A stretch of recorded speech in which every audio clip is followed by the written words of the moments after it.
Okay, Tushar, you want to read this time? You have the copy? I think you continue for a while. Okay, all right. Anybody else wants to read? Start from page 1 because Sure. it's starting up. Okay, so I'm just going to go and get the file open, and we'll start.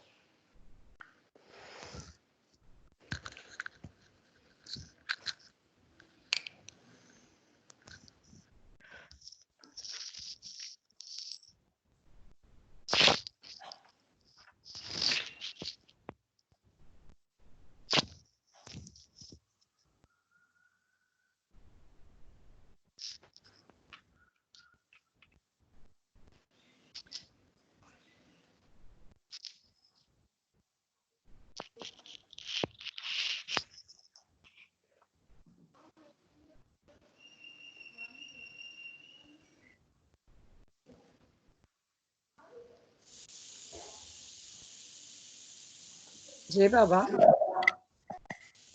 Yeah, just give me a minute. I'm just opening and sharing the file. Okay. Yeah. Okay.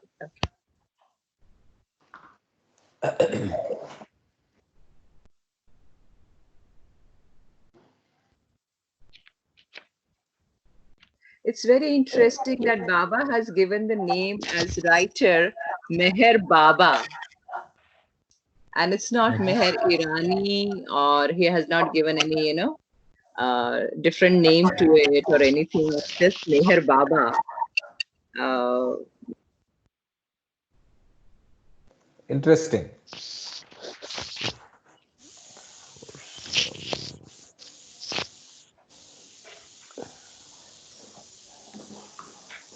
So are you able to see my screen now?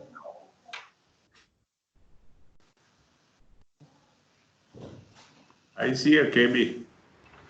No, Just a second. not yet. Yeah.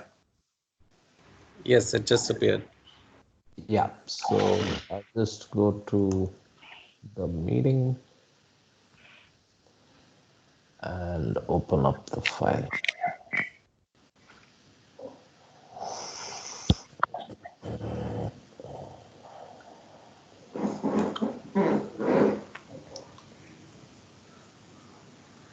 So we go to the starting, which is 37.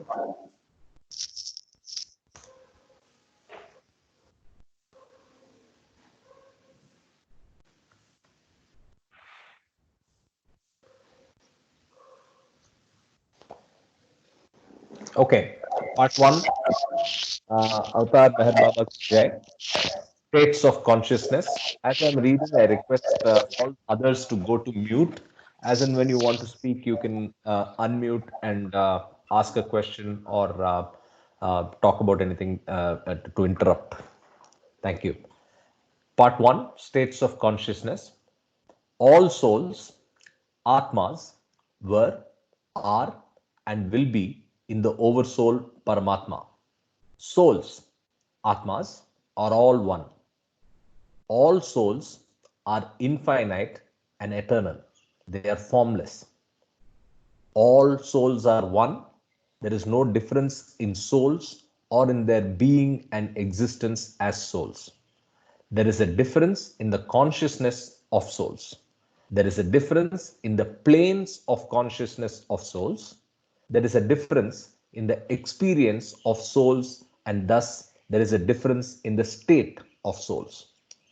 Most souls are conscious of the gross body, sthula sharira. Some souls are conscious of the subtle body, prana. A few souls are conscious of the mental body, mind or mana. And a very few souls are conscious of self with a capital S. Most souls have experience of the gross sphere, the world. Some souls have experience of the subtle sphere, world. A few souls have experience of the mental sphere, world, and a very few souls have experience of the oversoul. Most souls are on the gross plane, Annabhumika. Some souls are on the subtle plane, Pranabhumika.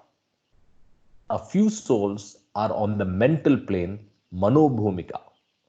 And a very few souls are on the plane beyond the mental plane, Vigyan. Going to page 2. Most souls have great binding. Some souls have little binding. A few souls have very little binding, and very few souls have absolutely no binding. All these souls, Atmas, of different consciousness, of different experiences, of different states, are in the oversoul, Paramatma. If now all souls are in the oversoul and are all one, comma, then why is there any difference in the consciousness, in the planes, in the experiences, and in the states? Let me read this paragraph again. If now all souls are in the oversoul and are all one, then why is there any difference in the consciousness, in the planes, in the experiences, and in the states? The cause of this difference is that the souls have different and diverse impressions. The idea of samskaras. Most souls have gross impressions. Some souls have subtle impressions. A few souls have mental impressions. And a very few souls have no impressions at all.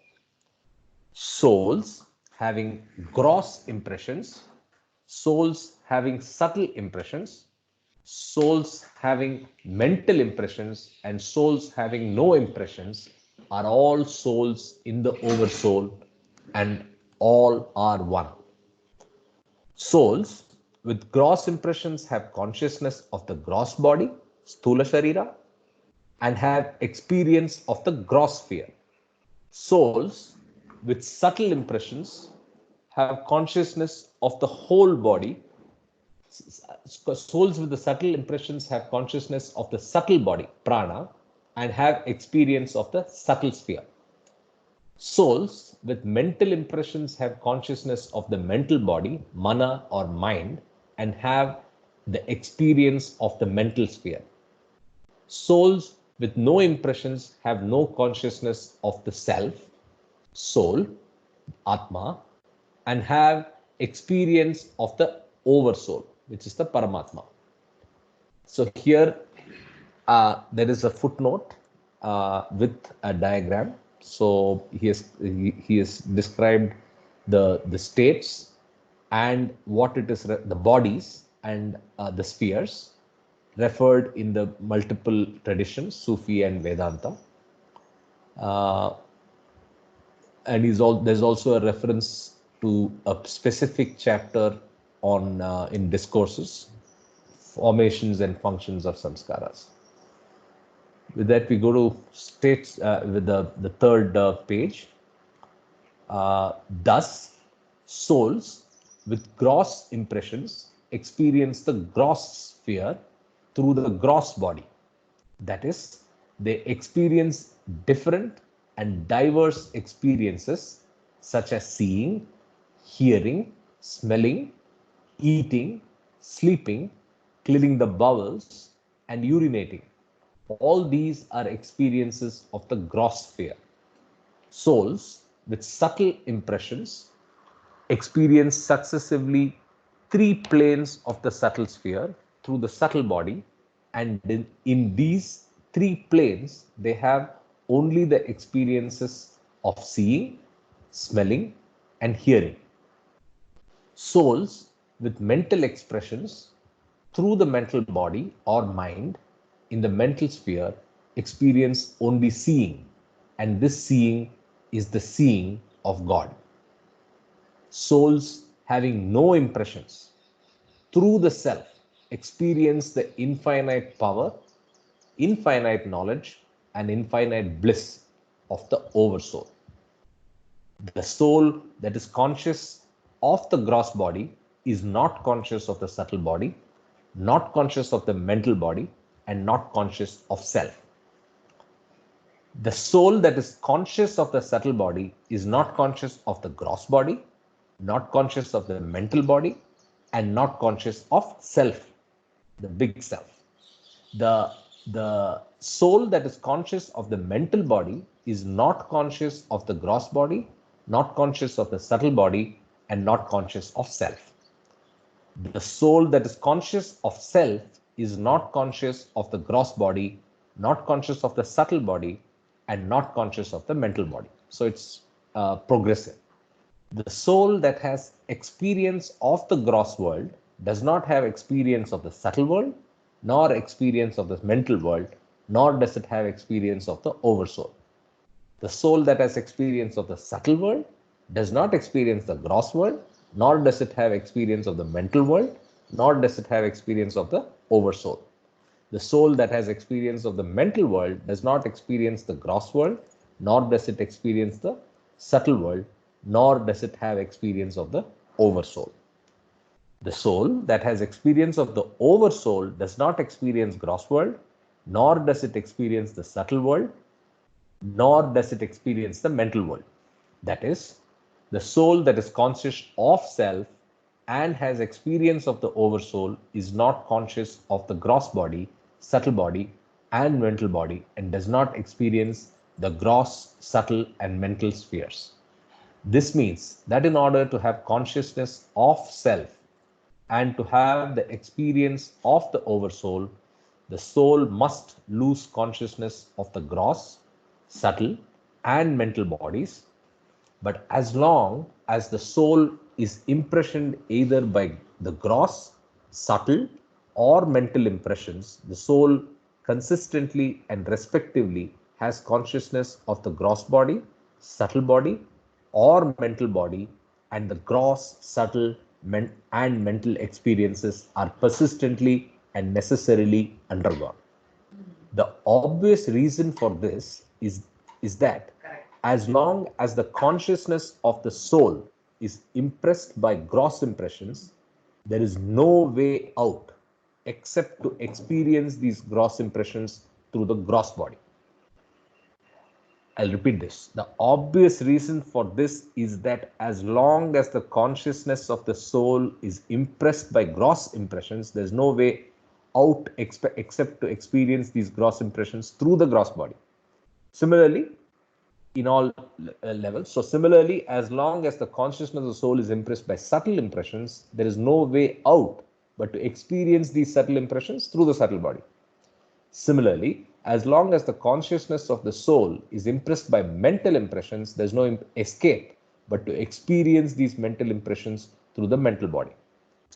As impressions of the gross, subtle, and mental vanish or completely disappear, the consciousness of the soul is automatically and obviously directed and focused towards itself, and this soul then necessarily has no alternative but to absorb experience of the oversoul. I'll pause here and see if there is any comments or discussions that anybody wants to have at this time.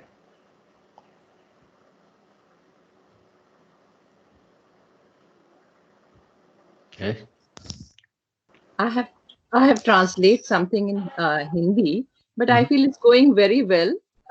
Let's proceed. We know basic to इतना तो यहाँ तक पता है सबको. Very good. So I'll continue. You can continue up to page 15. Okay. Karthik, one request, if you can just turn on your pointer and just keep it along the text. So mind Okay. usually gets distracted, then we got to look for where Sure. Makes sense. I will do that. Good point.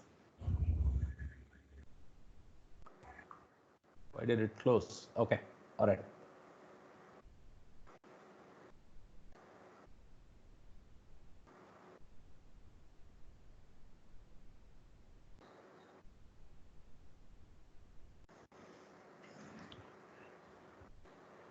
Okay, Can you expand the font size? sure.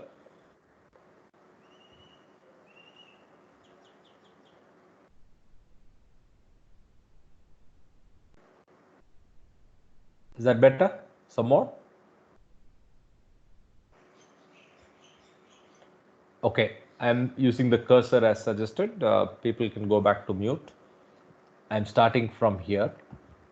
Now, gross, subtle, and mental bodies are nothing but the shadows of the soul.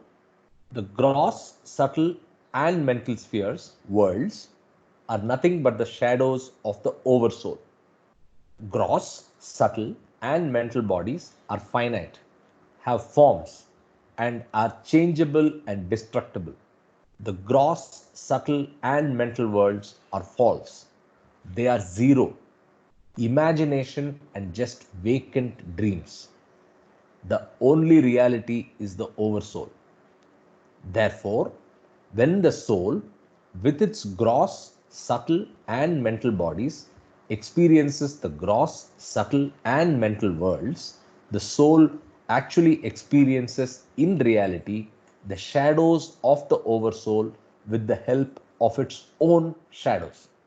In other words, the soul, with its finite and destructible form, experiences falsity, zero, imagination, and a vacant dream.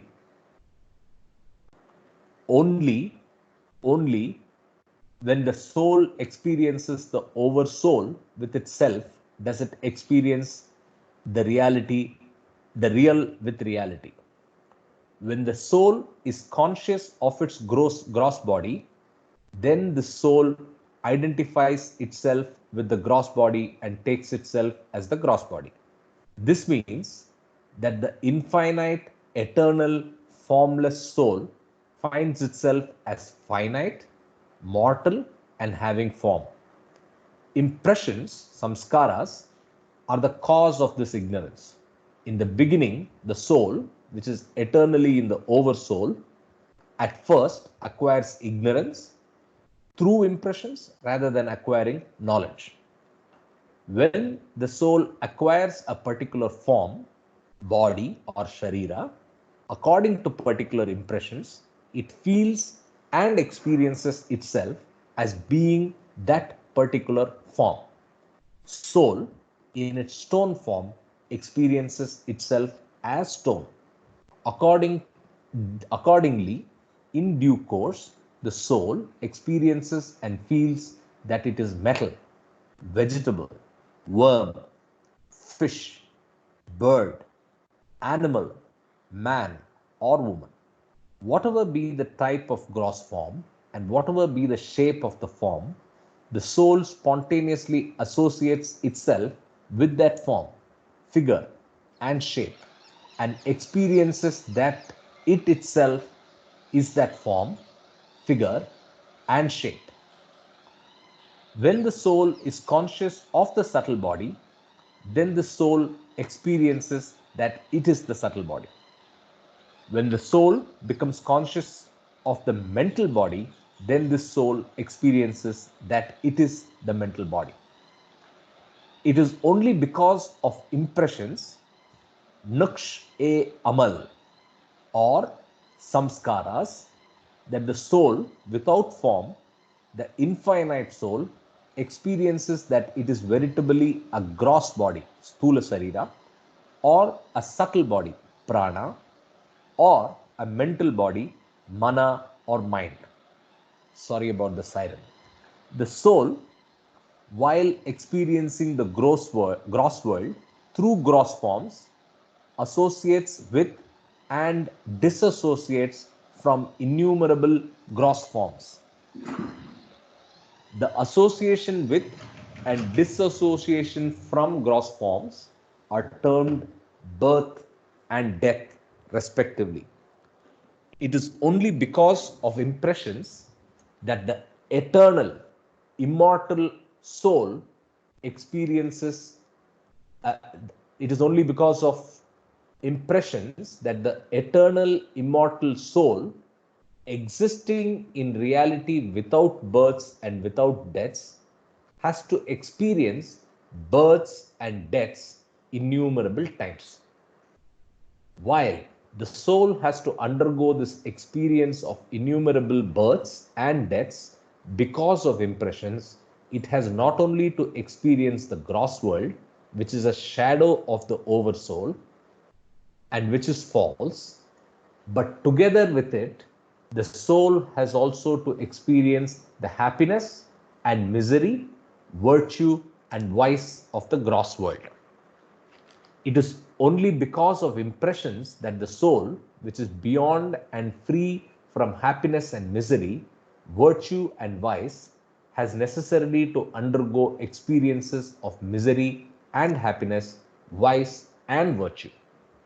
Now, this much is established, that the experiences of births and deaths, happiness and misery, virtue and vice are experienced only by the gross form of the soul while experiencing the gross world.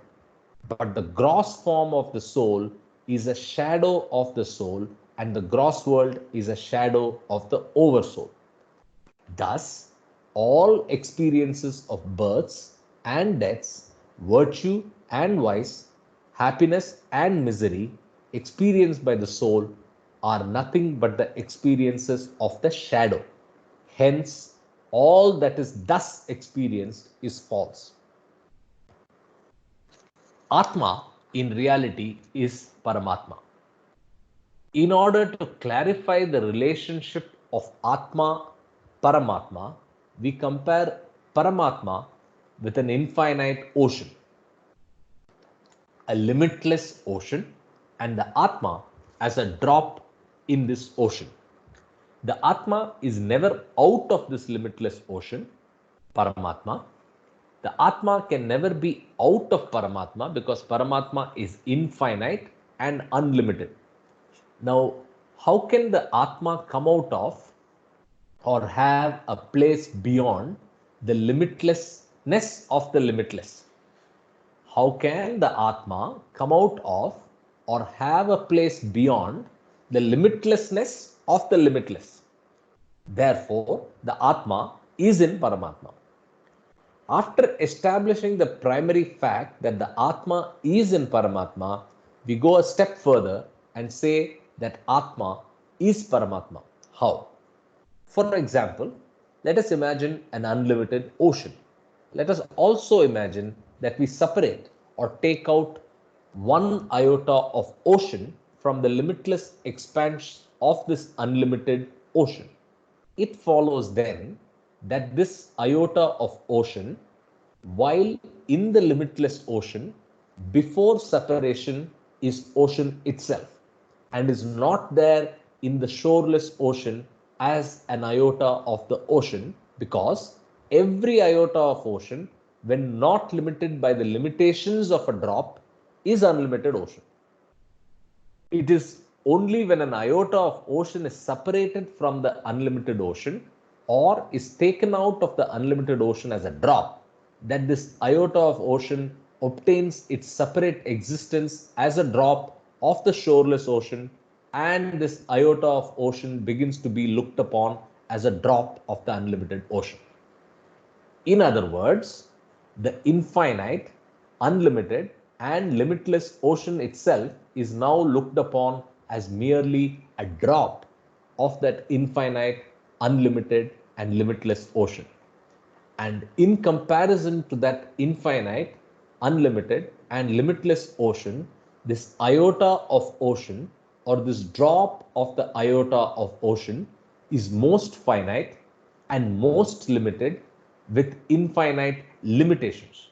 That is, the infinitely free iota finds itself infinitely bound. Similarly, the Atma, which we have compared with a drop of the infinite ocean, obtains a seeing separate existence, though in reality it can never be out of the limitlessness of the limitless, infinite Paramatma, which we have compared with the infinite, unlimited, and limitless ocean.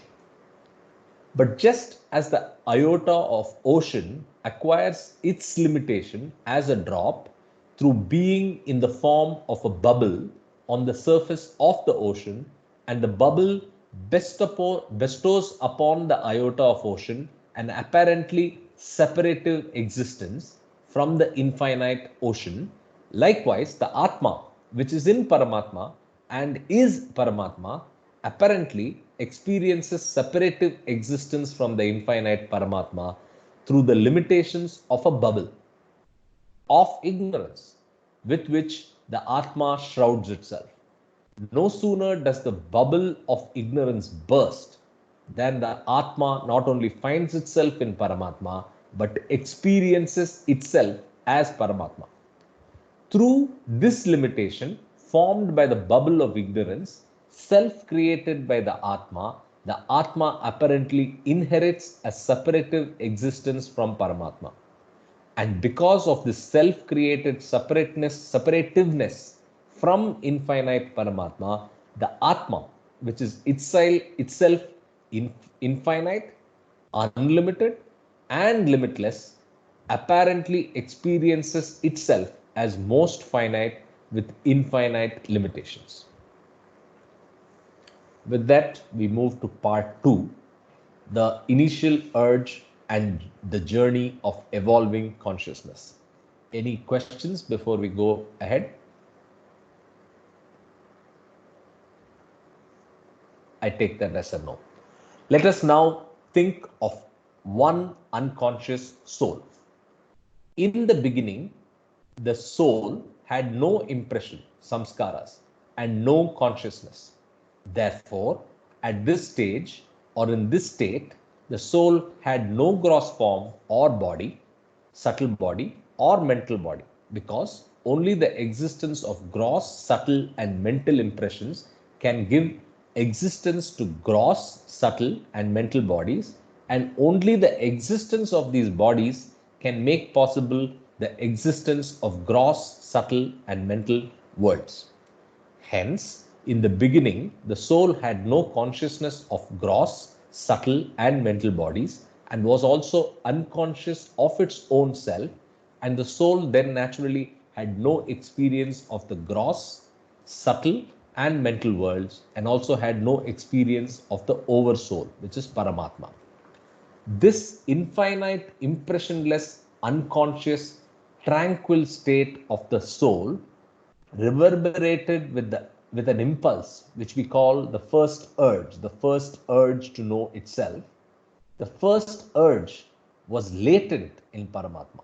When we compare Paramatma to an infinite, unlimited ocean, and when we say that Paramatma got the first urge, it could also be said in terms of comparison that the infinite, unlimited ocean got the first urge or the whim. In the infinite, both finite and infinite are included. So here again, there is a reference to the whim. The whim is in the books section. I've already added it here. Sorry, the beams. In that, the chapter Whim from the Beyond beautifully describes what we read in this paragraph. The first urge was latent in Paramatma. So he goes on to explain this bit very, very beautifully. Um, so when you all get the time, please read it there. So with that, I go to page 9. Now, was this first urge infinite or finite, or was it at first finite and then infinite, or vice versa? The first urge was most finite, but this first urge was of the infinite. This most finite first urge was of the infinite ocean Paramatma, and the manifestation of this latent most finite first urge of the infinite was restricted to a most finite point in the infinite unlimited ocean. But as this most finite point of manifestation of the latent first urge, which was most finite too, was in the infinite unlimited ocean, this most finite point of manifestation of the first urge was also unlimited.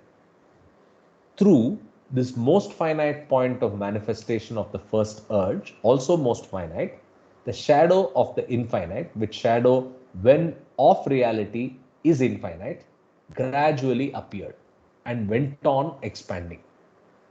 This most finite point of manifestation of the latent first urge is called the Om point or creation point, and this point is unlimited. Simultaneously, with reverberations of the first urge, the most gross first impression emerged, objectifying the soul as the most absolute opposite and most finite gross counterpart of the infinite. Because of this most gross first impression of the first urge, the infinite soul experienced for the first time. This first experience of the infinite soul was that it, the soul, experienced a contrariety in its identity with its infinite, impressionless, and unconscious state. This experience of contrariety affected changeableness in the eternal, indivisible stability of the infinite soul. And spontaneously there occurred a sort of eruption, disrupting the indivisible poise and the unconscious tranquility of the infinite soul with a recoil or tremendous shock which impregnated the unconsciousness of the unconscious soul with first consciousness of its apparent separateness from the indivisible state of the Paramatma. But the soul being infinite, the first consciousness that it derived from the recoil or shock of an absolutely opposite and most gross first impression of its apparent separateness was naturally and necessarily finite first consciousness. So here again there is a footnote about I think the Om point. Gradual appearance, right? So the sense to be conveyed is that the shadow of the infinite seeped through or oozed out of the most finite point. So I think we discussed this earlier. This is for me the most fascinating part of Meher Baba's writing, and of course within God Speaks. Going to first and in page 10. This first consciousness derived by the soul is obviously most finite in proportion to the experience of the absolute opposites of its own original infinite state. It then means that in the beginning, when the impressionless infinite soul was first impression, it got as its first impression an absolutely gross impression, and the first consciousness the soul derived was most finite. Simultaneously, at that instant, the unconsciousness of the infinite soul actually experienced most finite first consciousness of the most gross first impression. The infinite and eternal soul did get consciousness, but this consciousness by impression was not of its eternal state or its infinite self, but was of the most finite by the most gross impression. Now, as will be explained later, if the soul is conscious of impressions, then the soul must necessarily experience these impressions. And in order to experience the impressions, the consciousness of the soul must experience them through proper media. As the impressions are, so are the experiences of impressions, and so must be the media to experience the impressions. That is, the impressions give rise to experiences, and to experience the impressions, the use of appropriate media is necessitated. Therefore, as the infinite, eternal, and formless soul now has the most finite first consciousness of the most gross first impression, quite obviously and necessarily, This most finite first consciousness of the soul must utilize the most finite and most gross first medium to experience the most gross first impression. Whoa, I'll read that again. Therefore, as the infinite, eternal, and formless soul now has the most finite first consciousness of the most gross first impression, quite obviously and necessarily, this most finite first consciousness of the soul must utilize the most finite and most gross first medium to experience the most gross first impression.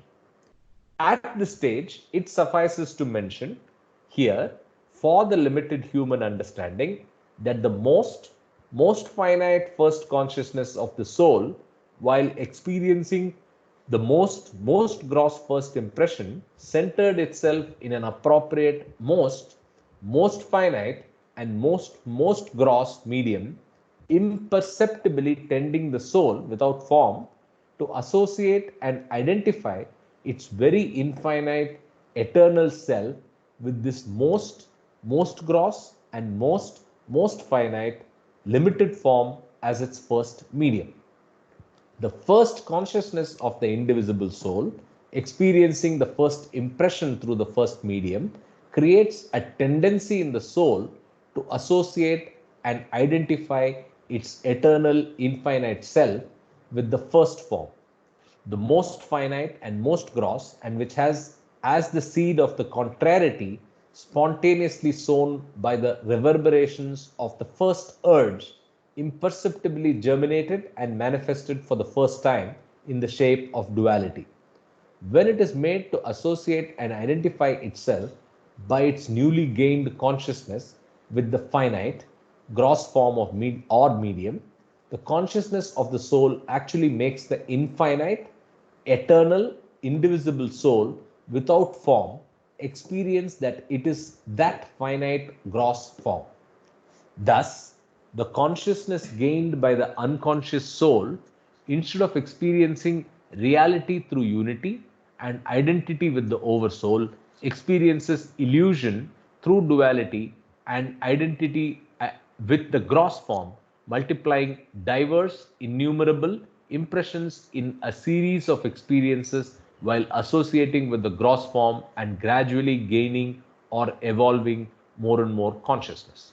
In order to understand more clearly and concretely how the consciousness gained by the soul gradually develops through the process of evolution, let us examine that state of conscious soul where the consciousness of the soul associates itself with stone form as the most finite and most gross medium, and the soul thus begins to identify itself as stone.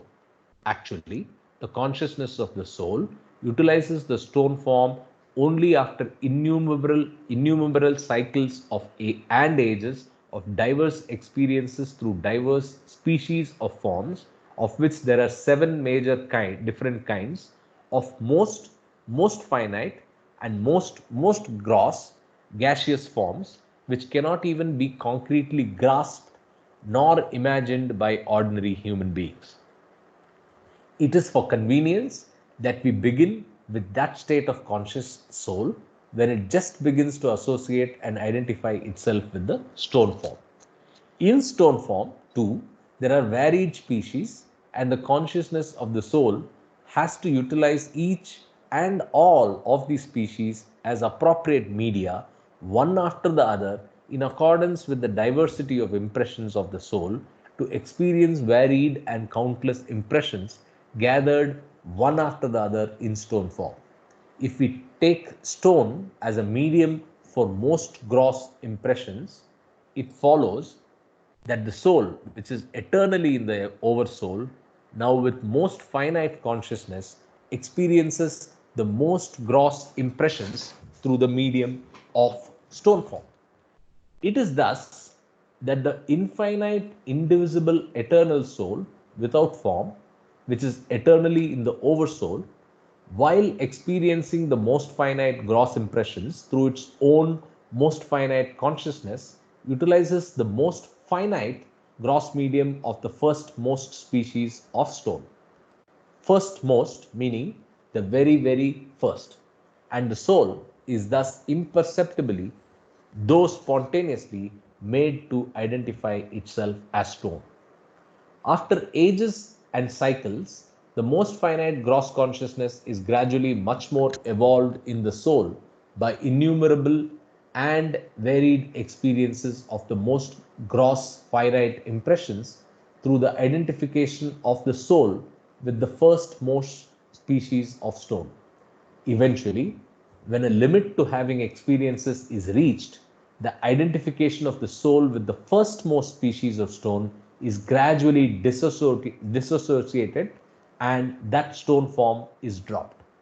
The soul remains now for a period without any medium, though the most finite consciousness which has been evolved remains together with the most gross finite impressions of the most first species of the stone form just shed.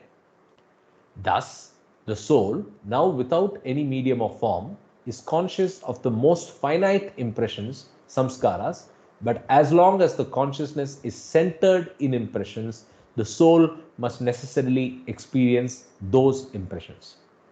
Therefore, in order to experience the impressions of the most first species of stone form dropped, the consciousness of the soul centered in the impressions of the dropped stone form begins to associate with the most next species of the stone form. The soul identifies itself with species of stone, and the consciousness of the soul begins to experience through the association with the new medium of the most next species of stone form, the impressions of the most first species of the stone form. The most important point to be understood here is that when the consciousness of the soul disassociates its identification from one form or medium and retains only the impressions of the form so dissociated, these impressions are experienced through another appropriate medium when the consciousness of the soul associates with the next medium or form. But this next medium or form is always created and molded of the consolidated impressions of the last species of form with which the soul associated and identified itself, and which impressions were retained by the consciousness of the soul even when disassociated from the form. Thus, innumerable, diverse experiences of countless impressions experienced by the consciousness of the soul through diverse species of stone forms, one after the other, lead to the greater evolution of consciousness of the soul. Ultimately, a stage is reached after ages and cycles of experiences where the consciousness of the soul has a tendency to disassociate the soul even from the most last species of stone form.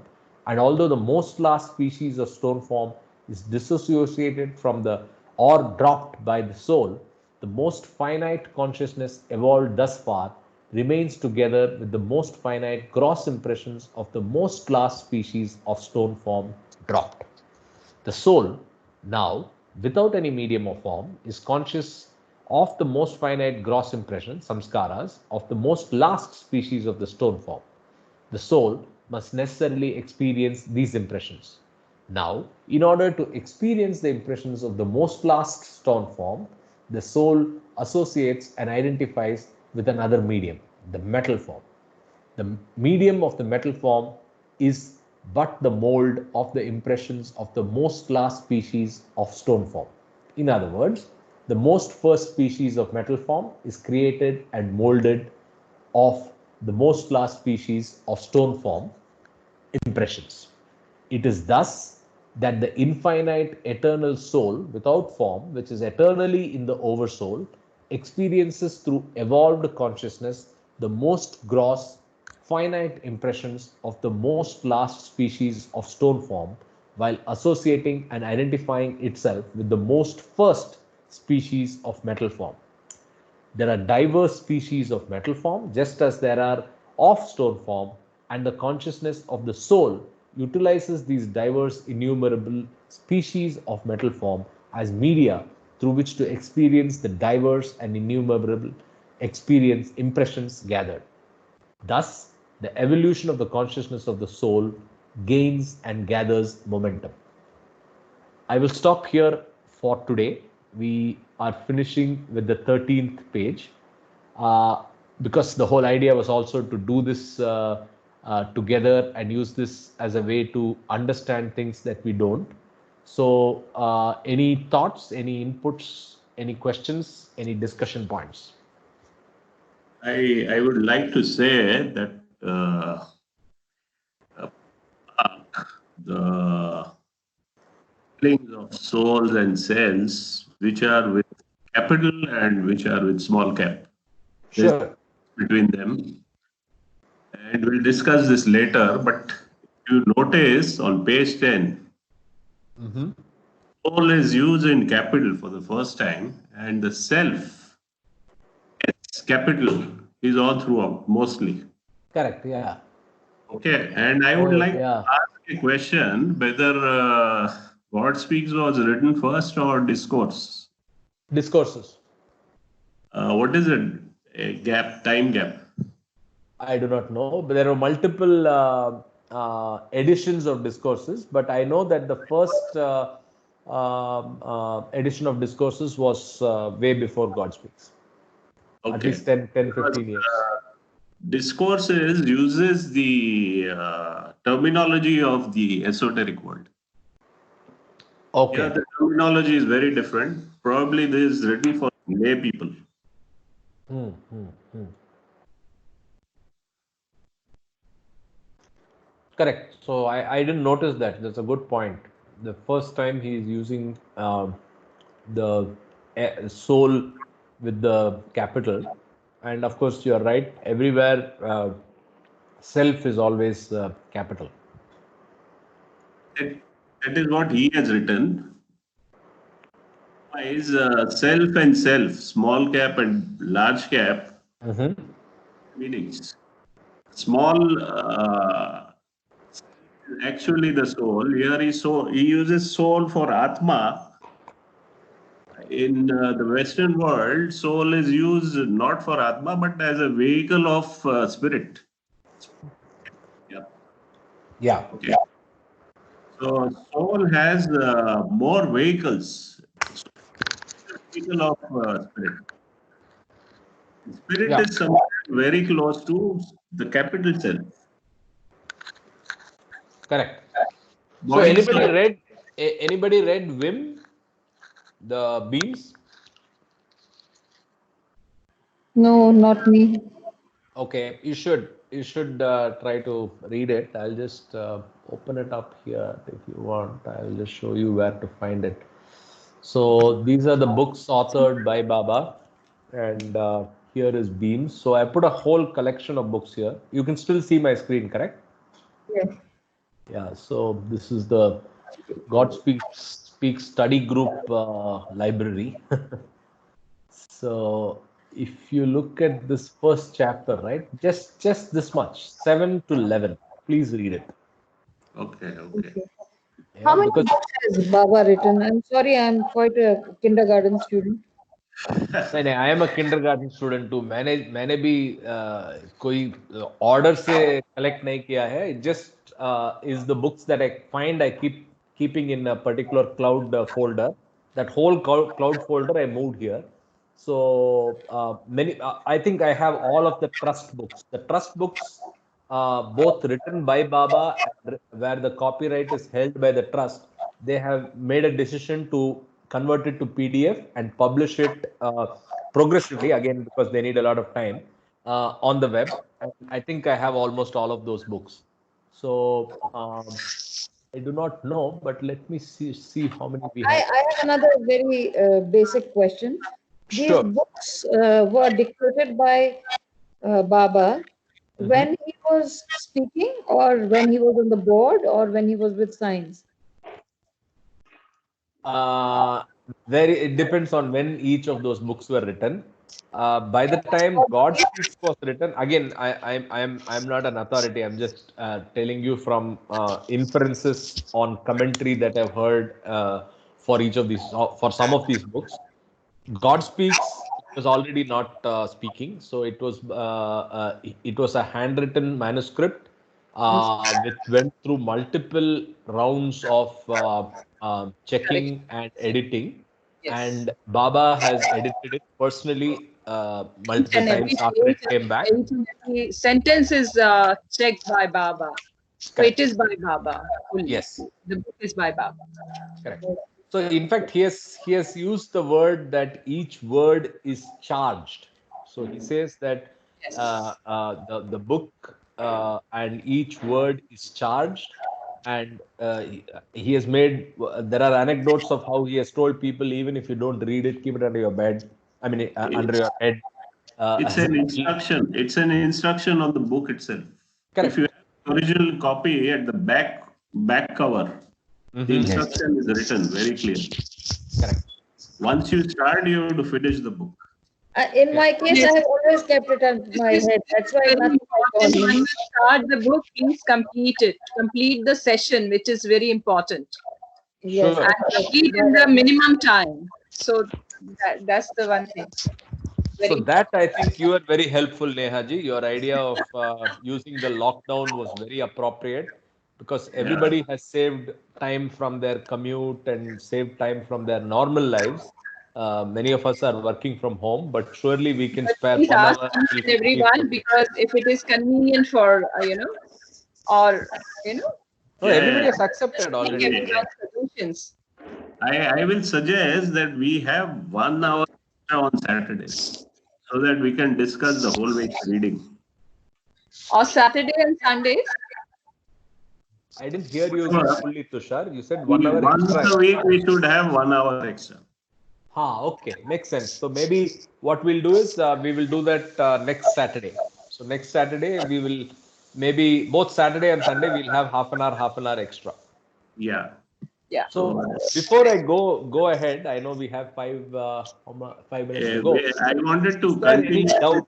Is there any doubt or clarification? Because Yeah, I yeah. know we have done this twice and we are more or less comfortable, but it's good to equip ourselves with 100% understanding before moving forward because everything is progressive in the book, right? So what you Uh, learn here will be input for the future chapters. I think next time we should come prepare with what Namita was asking, the detail or preface or how it's all started. Let's discuss about the book also. Uh, Ivory Deuce and other writers, how what they have said about it and what is their interpretation on it.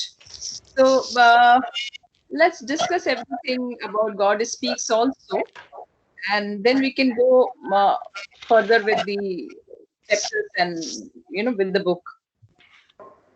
I must acknowledge that this whole group was triggered by Neha only. Second coming has triggered some more things. And because it's purely a idea first raised by Neha only. No, So, I think all of us were agreed to it, and we all are here with Baba's grace. So yeah, right. So, let's with go ahead with regards this. to, Let's discuss little bit about the book also, which is good. yeah, Next yeah. time, And next with, time with, we'll talk about God Speaks, how it started, what was his instructions, what he said about it. Yeah. So let's talk about that Great. in the So I'll request you next to session. talk about that for five Sure, minutes tomorrow. sure, sure. You can give us some with preamble, but we'll do it at the end of the reading, like Yes, now, right? yes, So yes. end of the reading tomorrow, we will have a 5 minute discussion on that. Okay.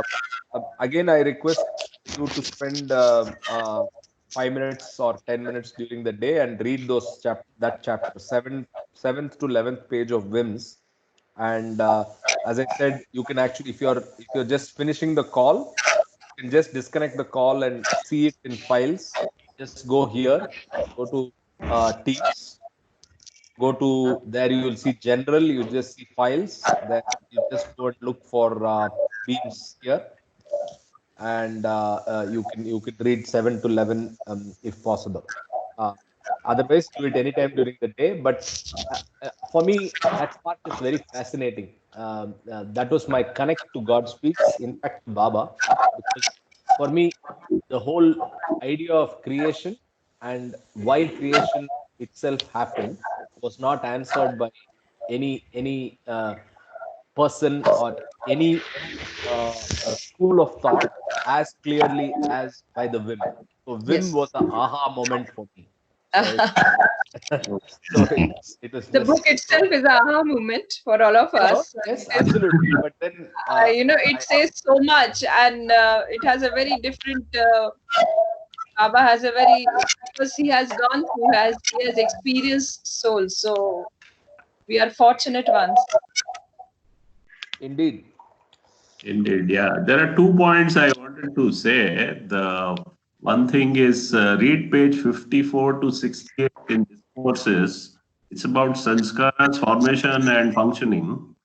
Okay. Also, with regards to Nobita's question regarding when Baba was speaking or not, I think he went in silence during 1925, 96, 26. So 20. whatever was 25, 26. So whatever is written post that, Yes. not spoken. Correct. So many It's of in, it's in many the of the preface. It's in the preface. It's mentioned in the preface. yeah, okay. I have not tried. I've just read the main contents only right now. So what are the pages again? I'm just putting it out here for reference. Discourses. 54. Discourses page 54 on PDF to 68. Functioning and formation and functioning.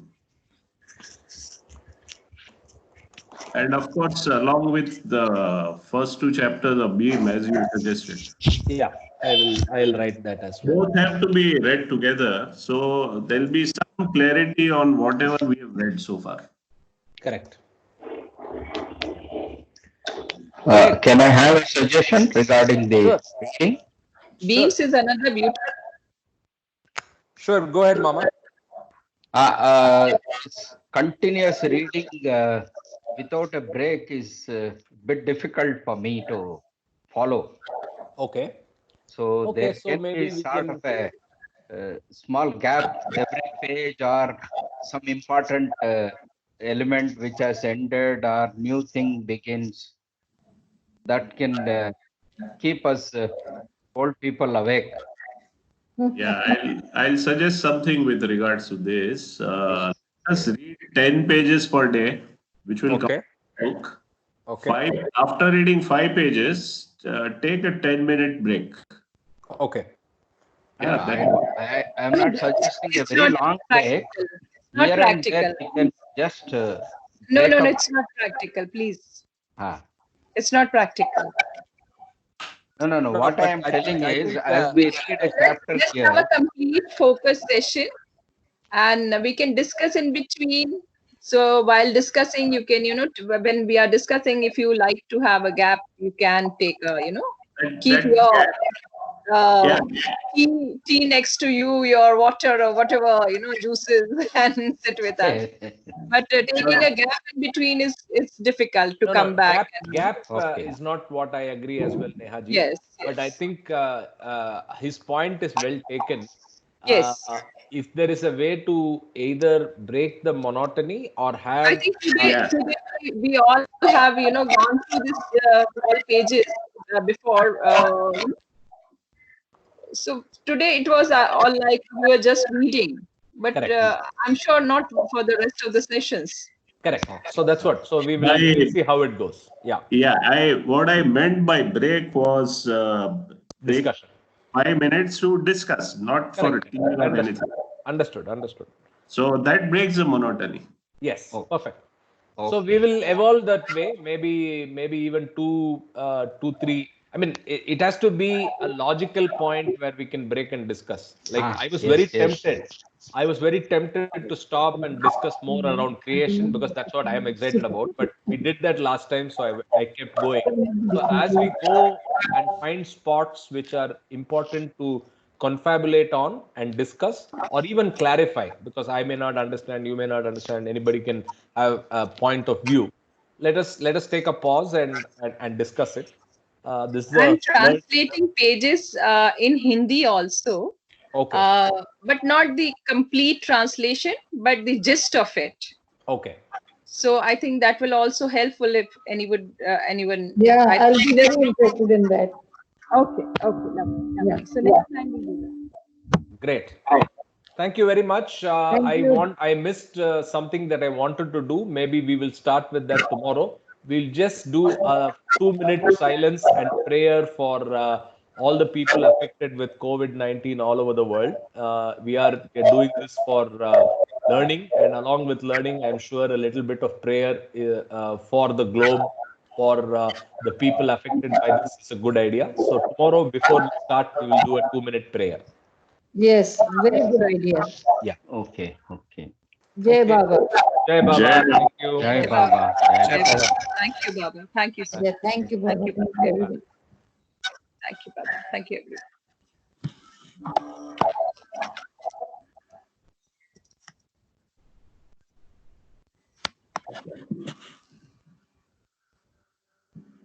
Pankaj, much nice.